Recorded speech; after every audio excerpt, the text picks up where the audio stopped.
वो उतना ही याद हमें आता रहा जितना कि मैं उसे भुलाता रहा। पागलों की तरह भटक कर ए मौसम, पागलों की तरह भटक कर ए मौसम, उसके ही नगमे निजाम हर पल गाता रहा, निजाम हर पल गाता रहा।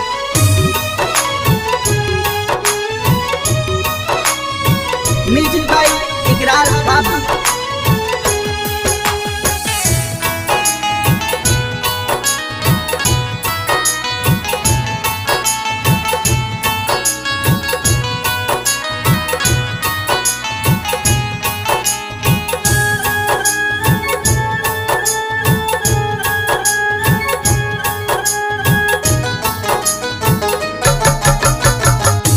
फिर तो हर याद आइल, फिर तो हर याद आइल, आके रोवा गइल दिल के जख्म सारा फिर से बढ़ा गइल। फिर तो हर याद आइल, आके रोवा गइल दिल के जख्म सारा फिर से बढ़ा गइल। फिर तो हर याद आइल।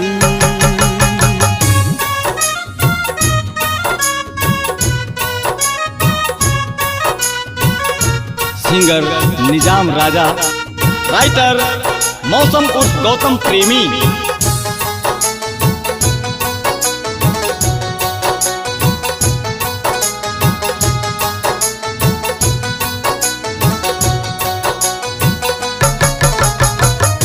छूटत रहे जख्म मोर, मिटत रहे दाग हो, फिर से जगा गइल आके तोहर याद हो।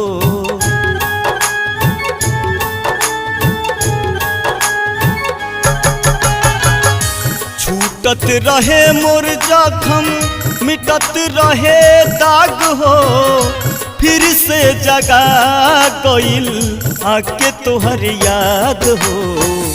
आवते आवते मनवा में, आवते आवते मनवा में दर्द थमा गइल दिल के जख्म सारा फिर से बढ़ा गइल। फिर तोहर याद आइल, आके रोवा गइल दिल के जख्म सारा फिर से बढ़ा गइल। फिर तोहर याद आइल।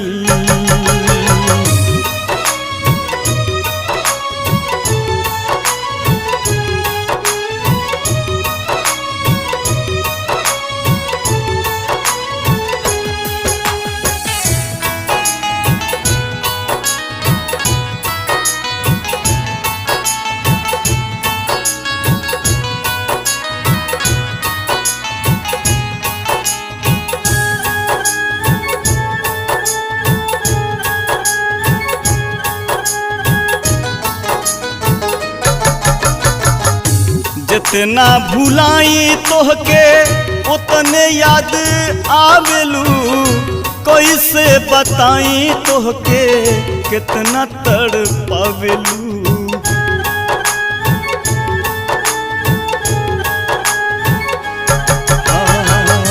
जितना भुलाई तोहके उतने याद आवेलू, कैसे बताई तोहके कितना तड़पावेलू। सूतल पीरितिया के, सूतल पीरितिया के आके जगा गइल दिल के जख्म सारा फिर से बढ़ा गइल। फिर तोहर याद आइल, आके रोवा गइल दिल के जख्म सारा फिर से बढ़ा गइल। फिर तोहर याद आइल।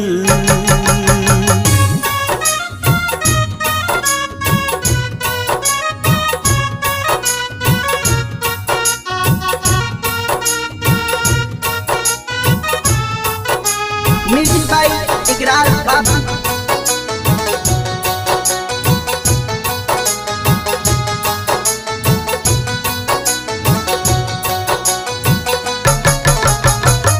मन के तकलीफ गौतम ना बुझे मन मित्र होता अफसोस एकरार काहे भइल प्रीत रे।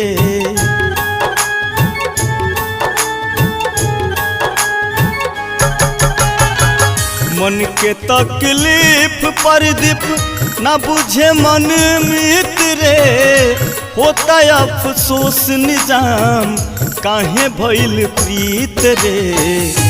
हम जे के याद करी हम जे के याद करी उहे भुला गइल दिल के जख्म सारा फिर से बढ़ा गइल।